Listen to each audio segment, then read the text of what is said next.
안녕하세요. 2022년 12월 2일 손으로 묵상 시작하겠습니다. 오늘의 말씀 이사야 11장 1절에서 5절 말씀입니다. 말씀 함께 보겠습니다. 이새의 줄기에서 한 싹이 나며 그 뿌리에서 한 가지가 자라서 열매를 맺는다. 주님의 영이 그에게 내려오신다. 지혜와 총명의 영, 모략과 권능의 영, 지식과 주님을 경외하게 하는 영이 그에게 내려오시니 그는 주님을 경외하는 것을 즐거움으로 삼는다. 그는 눈에 보이는 대로만 재판하지 않으며 귀에 들리는 대로만 판결하지 않는다. 가난한 사람들을 공의로 재판하고 세상에서 억눌린 사람들을 바르게 논죄한다. 그가 하는 말은 몽둥이가 되어 잔인한 자를 치고 그가 내리는 선고는 사악한 자를 사형에 처한다.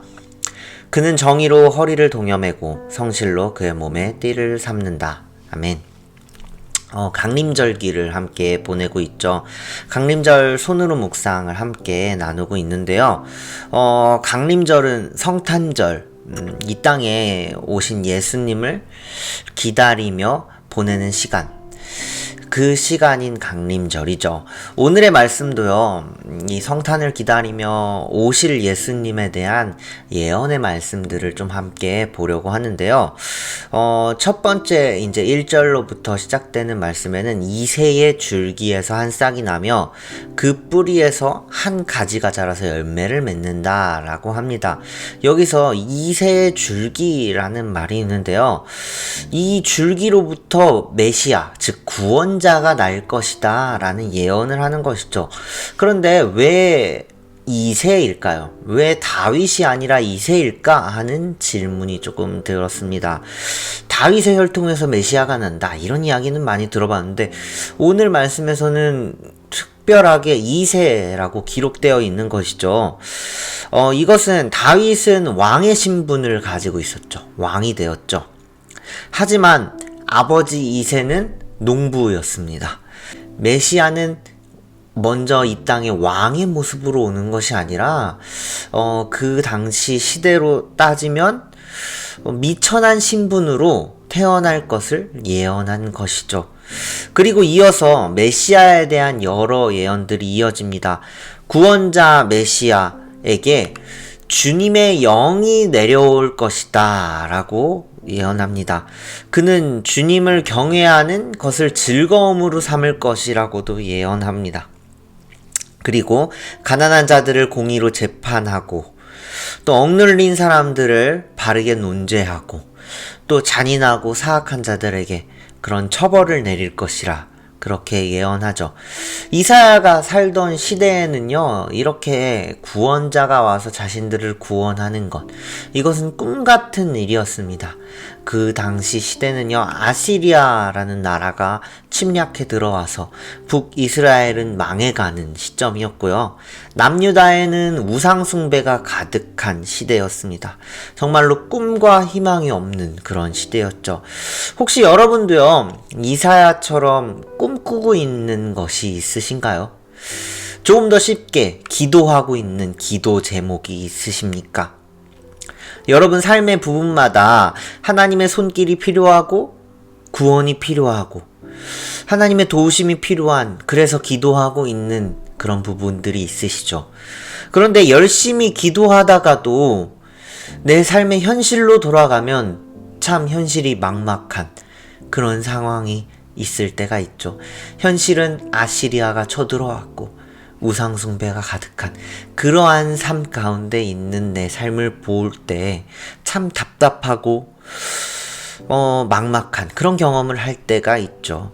저는 학교에서 지금 학생들과 이렇게 예배하고 함께 하고 있지만 이런 생각과 꿈을 처음 꾸게 된 것은 군대였습니다. 제가 군대에 있을 때 학생들과 함께 학교에서 청소년들과 함께 예배하고 기도하고 싶다라는 꿈을 꾸었습니다.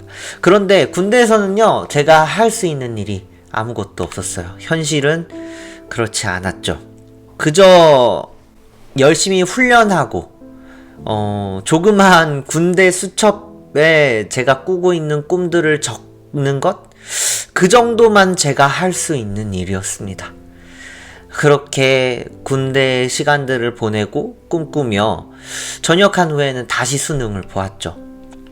이사야서의 꿈은요, 예수님이 이 땅에 오시면서 정말로 그 예언이 이루어졌습니다.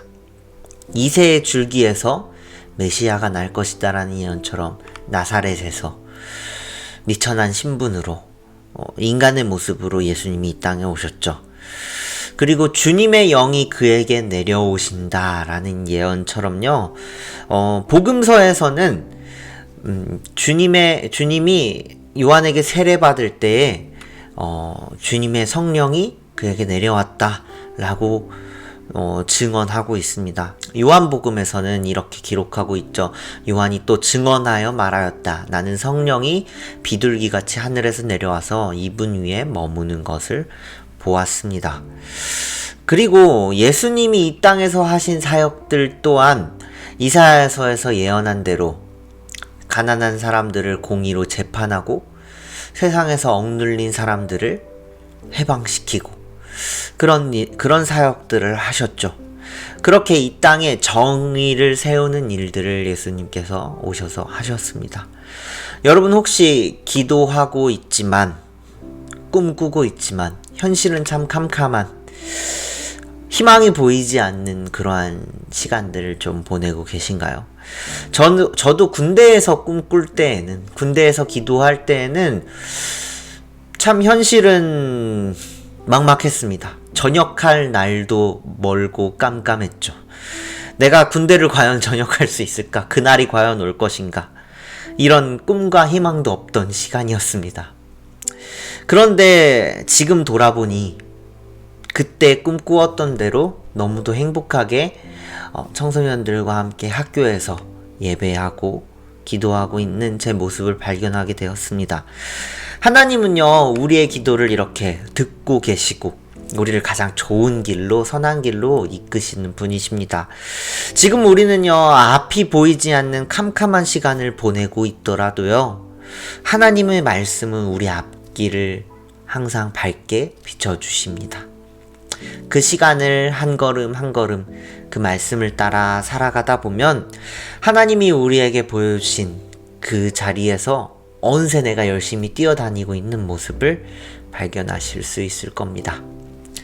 오늘 하루도 우리에게 주시는 말씀, 내게 주신 자리에서 비록 조금은 막막하고 캄캄하고 힘들더라도 기도하며 하나님 나라를 꿈꾸며 한 걸음 한 걸음 살아갈 수 있는 그런 하루가 되시길 소망합니다. 강림절을 보내며 성탄의 그날까지 주님을 기다리는 그 마음으로요, 꿈꾸고 기도하는 마음으로 매일매일 살아가는 그런 여러분 되시길 소망합니다. 그렇게 하루하루 손으로 묵상으로 말씀으로 쓰고 묵상하며 그렇게 오늘 하루 또 보내는 여러분의 하루가 되시길 소망합니다. 함께 기도하시겠습니다. 하나님 감사합니다.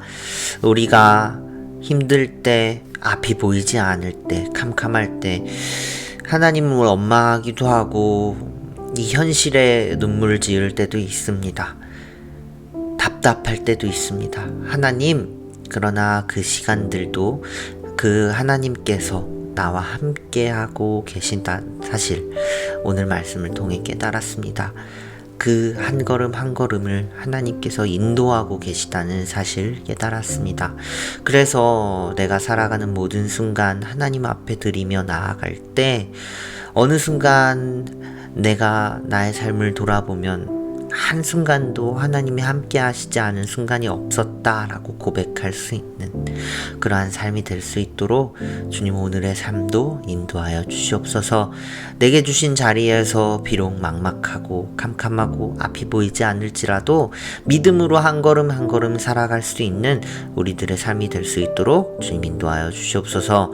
오늘 하루 그래서 말씀을 봅니다. 말씀을 따라갑니다.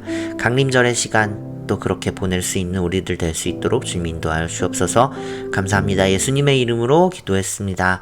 하늘에 계신 우리 아버지여, 이름이 거룩히 여김을 받으시오며 나라의 임하옵시며 뜻이 하늘에서 이룬 것 같이 땅에서도 이루어지이다. 오늘날 우리에게 일용할 양식을 주옵시고 우리가 우리에게 죄지은 자를 사하여 준 것 같이 우리의 죄를 사하여 주옵시고 우리를 시험에 들게 하지 마옵시며 다만 악에서 구하옵소서. 대개 나라와 권세와 영광이 아버지께 영원히 있사옵나이다. 아멘.